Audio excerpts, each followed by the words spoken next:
ออกมาในมื้อนี้อยากเปิดใจบ่มื้อเนี่ยโดยอยากลองเปิดใจลองเปิดใจว่าสิเป็นจังใดเนาะโดยคนงามคือเจ้าข่อยว่าบ่อึดเด้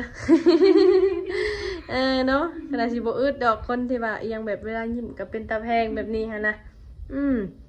แบบนี้นะออกมาเปิดใจนี่ก็ได้จำกัดอยู่บ่อายุหนุ่มๆผู้บ่าวนี่บ่จำกัดอายุเฮามักคนเป็นผู้ใหญ่หลายกว่าเพราะว่าเปิดภาพมากันมาพบพอกับสาวโสดเนาะทางสาวเองก็จะเข้าไปทักทายทางสาวโสดมันก็โดยสบายดีเด้อโดยสบายดีทางผู้สาวโสดสิขออยากถามสื่อทางสาวโสดเพิ่นก่อนเนาะชื่อว่าจังใดชื่อปูนาอายุจักปีอายุ24สิเข้า25อายุ24สิเข้า25อีก4เดือนก็สิเป็นวันเกิดได้นี่เนาะโดยคือบ่เคยเห็นเจ้าค่ะนะจ้ะเฮาหากลับมาแต่ไทยเมื่อวานนี้กลับมาแต่ฝั่งไทยมาแต่ไทยโดยอีพ่อบ่สบายแล้วก็เลยมาเบิ่งเราก่อนทางพ่อเพิ่นบ่สบายโดนแล้วเราบ่สบายโดนแล้วแต่ว่าเราเดี๋ยวนี้เราย่างบ่ค่อยได้ปานใดเราเป็นเก้าอะนะเป็นโรคเก้าแม่เป็นลมคอเลยเราย่างบ่ค่อยได้มันหนาวแน่เลยเราเจ็บแม่นคันช่วงยามหนาวสิมักเป็นจังได๋เป็นย้อนแบบว่ามันเส้นเนาะเส้นเอ็นแบบนี้ยามหนาวหั่นน่ะเฮ็ดให้จังอีหยังสักอย่างนี่ล่ะ ทางเจ้าก็เลยมาโดยป้าเป็นผู้สาวโสดงามขนาดสิขออนุญาตถามทางสาวปูเป้เนาะทางเจ้าเคยสร้างครอบครัวบ่เฮาเคยขอกันแต่ว่าเลิกกันมา2 ปีแล้วเคยหมั่นเคยหมายเนาะภาษาอันนั้นเนาะแต่ว่ายังบ่ได้แต่งงานแต่หมั่นหมายกันไว้โดยสิเว้าง่ายๆก็หมายอันนี้ก็หมายคันหมากอีหยังเนาะภาษาบ้านเฮาเนาะอยู่กันนี่ดนบ่อยู่กันกับเพิ่นนี่อยู่นํกันก็ประมาณ 7-8 เดือนนี่แหละแล้วเฮาก็เพิ่นไปเรียนแล้วเฮาก็ไปหาเงินอยู่ไทยแล้วก็ด้วยความห่างกันนั่นแหละแล้วก็เลยห่างๆกันออกไปแล้วก็บ่ได้ลงกันแล้วก็เลยหย่าเลยปะกันนะคนเฮาเนาะ2คนในการที่แบบว่ามันห่างกันมันก็ต้องเฮ็ดให้ความหักจืดชืดโดยจางลงก็เป็นไปได้เนาะเฮาหันยังคือเก่าหั่นแหละแต่เฮาโทรหาเพิ่นแล้วเพิ่นบ่ค่อยรับบ่ค่อยว่างจังซี่นะมีแต่แบบไปลิ้นแล้วเพิ่นก็บ่ค่อยรับสายเฮาแล้วเฮาก็เลยตัดสินใจว่าคันเป็นแนวนี้ก็หย่ากันดีกว่าเพราะว่าเฮาก็หาเงินเฮ็ดเฮือนอยู่หั่นน่ะบ่อยากคิดหลายคนเฮาเนาะในเมื่อเขาแบบในบางคนเนาะเขาจะเป็นหยังก็เขาเป็นทหารเขาไปเรียนเป็นทหารไปเรียนนั่นนี่แหละเนาะบางคนเนี่ยก็คนหนึ่งหาให้ส่งให้เรียนอีกคนหนึ่งไปกินแบบนี้นะเนาะบางคนเขาบ่ได้คิดเด้ในมุมมองตัวนี้นะว่าเฮาหาเงินเพื่อเขาแบบนี้หั่นนะประทางเขาก็จะเคยถึกบ่ถึกตัวว่าข่อยเอาเงินเพชรเฮ็ดนี่แบบนี้หั่นนะเคยมีแต่เพิ่นว่าบ่มีเงินกินเด้อเอาเงินไปเฮ็ดนั่นเฮ็ดนี่เด้อแล้วเฮาก็ส่งให้จังซี่นะเนาะบัดได้แล้วก็ไปลิ้นไปกินจังซี่นะแม่นเคยพ่อบ่แม่นยังถือกับเขาเองคือกัน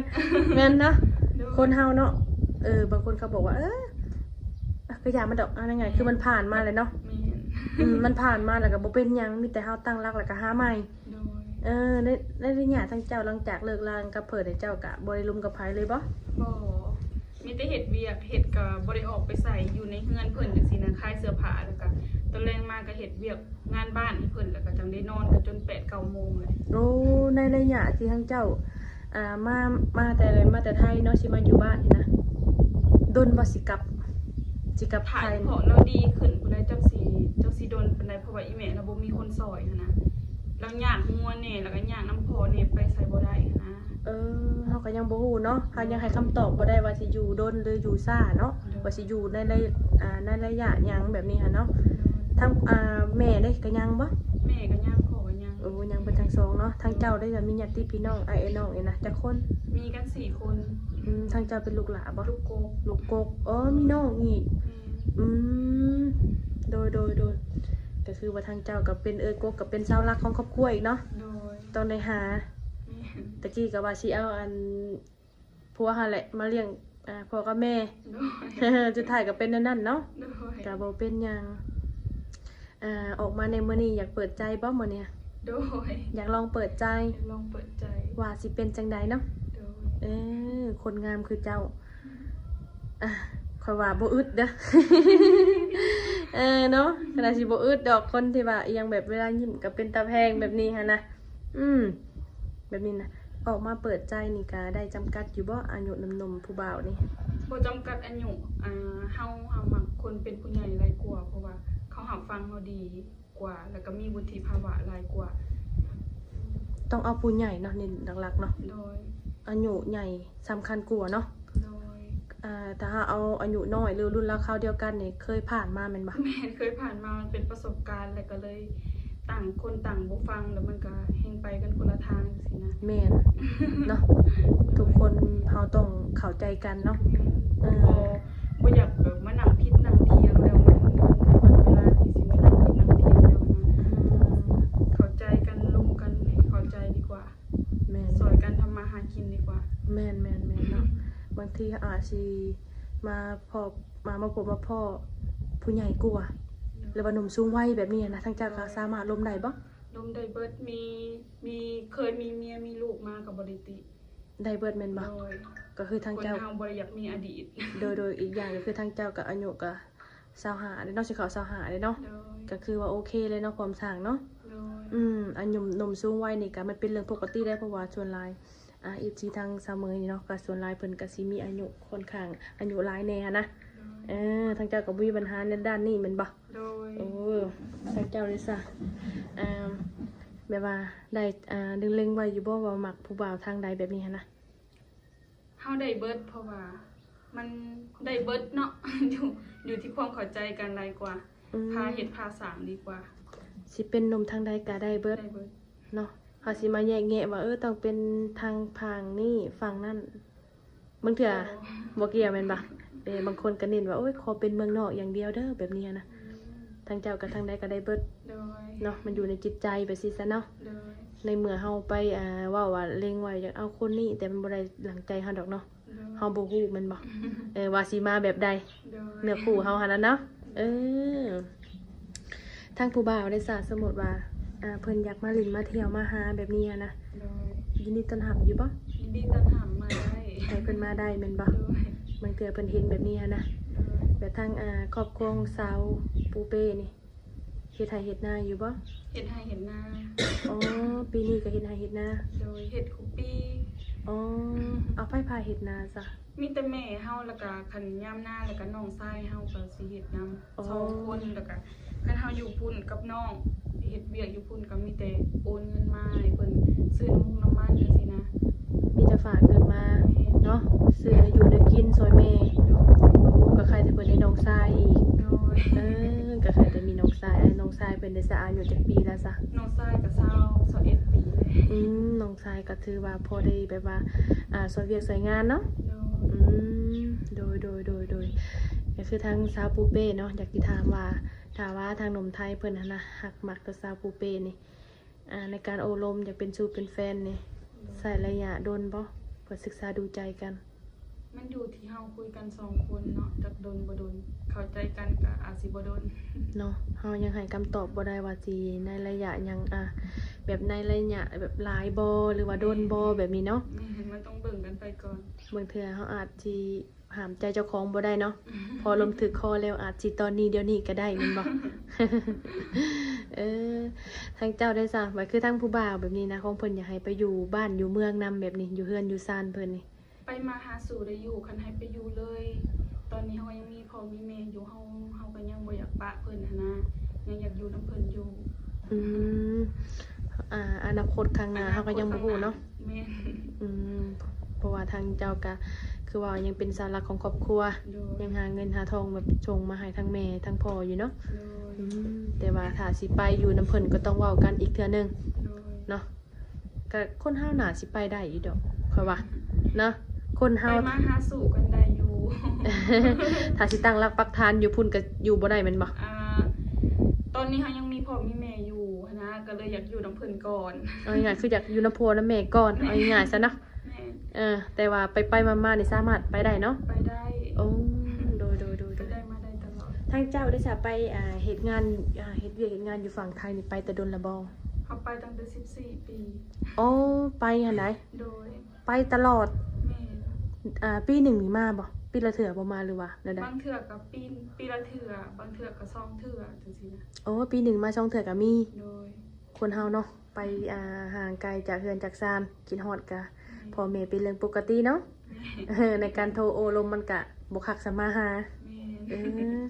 ทางเจ้าได้สร้างไปเฮ็ดอยู่พุ่นเงินเดือนก็โอเคบ่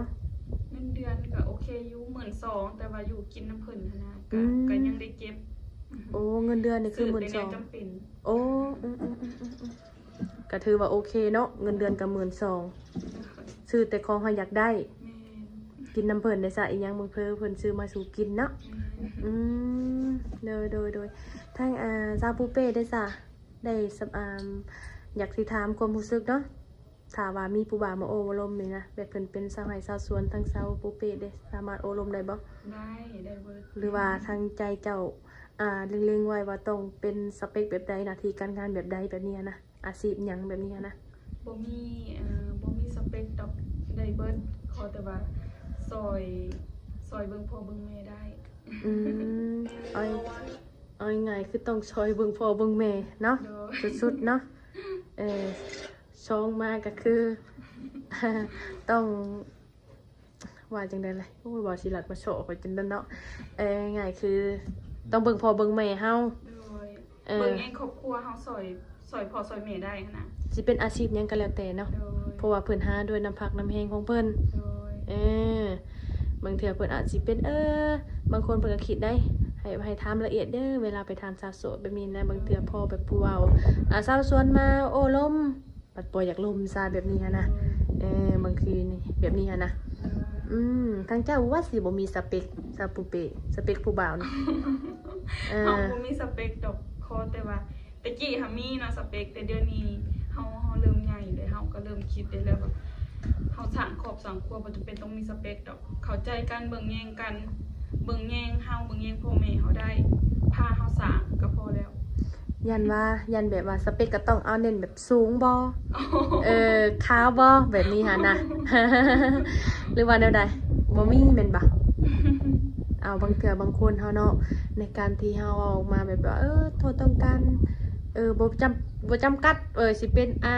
อายุแบบใดหรือว่ารูปร่างหน้าตาแบบใดแบบนี้นะขอแต่ร่วมกันเข้าใจแบบนี้นะ โดยแม่น แล้วทางเจ้าเน้นแบบนี้ปะ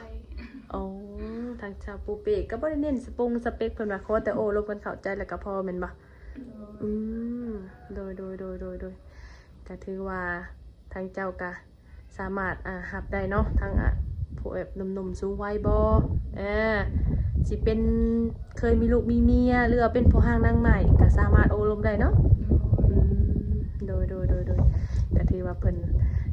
ออกมาในมื้อนี้ก็ถือว่าเปิดใจ 100% แม่นบ่ โดย ก็จะบอกได้ว่าโอ้ยมีผู้บ่าวแล้วข่อยเศร้าแล้วให้ลบคลิปอันนี้บ่ได้แล้วเนาะ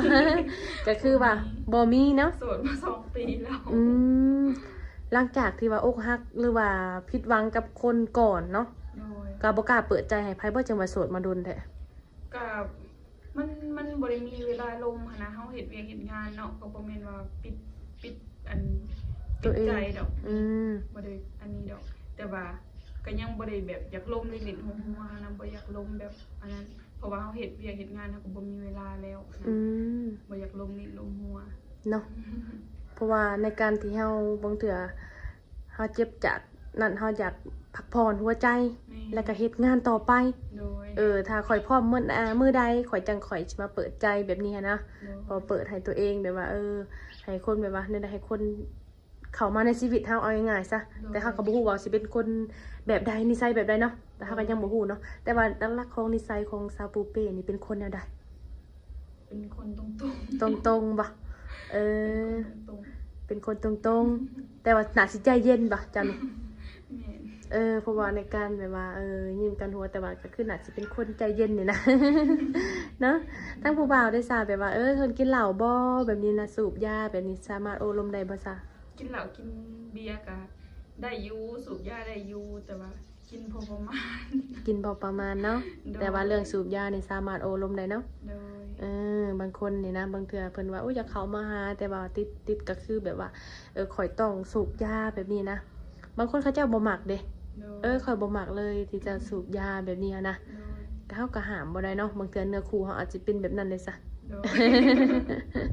โดย เนาะก็ถือว่าเปิดใจในครั้งนี้เนาะก็เป็นครั้งแรกแม่นบ่ โดย ครั้งแรกและครั้งทำอิฐเลย แม่ รู้สึกตื่นเต้นบ่เป็นจังได๋ ตื่นเต้น ตื่นเต้นแล้วทางซาปูเป้ได้ซะมีหยังแหน่สิไปแจกหนุ่มๆนี่ มีแต่ลายเนาะ มีแต่ แม่นเฮาหากะมาเด้เฮายังบ่ได้เฮ็ดหยังเลย โอ้มีแต่ลาย เฮาหา ห ก็ ลัก ไปใส่ซิมมื้อนี้แหละ ๆโอเคทางซาเมอเองก็สิวอระยะห่างเนาะก็สิได้ขอตัวจบคลิปก็หวังว่าทางซาปูเป้ออกมาในมื้อนี้เปิดใจเนาะก็ขอให้พบพ่อคนที่ว่าดีเข้ามาในชีวิตเนาะแล้วก็พร้อมพาเจ้าสางเจ้าสาเนาะ แล้วก็เบิ่งแย่งเจ้าหั่นล่ะอีกอย่างก็ใกล้วันที่4กุมภาคือมื้ออื่นนี่แหละ ก็ขอให้ประสบแบบยังความหักค่ะนะให้พ่อด้วยความหักและความสิ่งดีๆเข้ามาในชีวิตเจ้าหั่นล่ะเนาะอาจบ่ได้บางเทื่อถ่ายในมื้อนี้มื้ออื่นผู้บ่าวมาเซอร์ไพรส์ อยากได้อยู่บ่ได้ของคอนนะ ยังได้อยู่บ่เคยได้14กุมภา บ่เคยได้เว้าความจริงนี่ โดย โอ้ยบ่เป็นหยังน่าสิได้ในมื้อนี้นั่นล่ะน่าบ่ได้คือสิกุมภาน่าสิได้คนของใจบ่มาในมื้อนี้ก็มีเนาะ โดยทางเสมอเองก็จะได้ขอไลน์ทางสาวปูเปเดอร์เนาะถ้าว่าทางเสมอว่าผิดพลาดประการใดขอโทษขออภัยเนาะกลับมาพบกันคลิปหน้าเดี๋ยวจะอัปเดตให้หนุ่มๆเบิ่งอีกครั้งหนึงโดยสบายดี สบายดี โดยสบายดี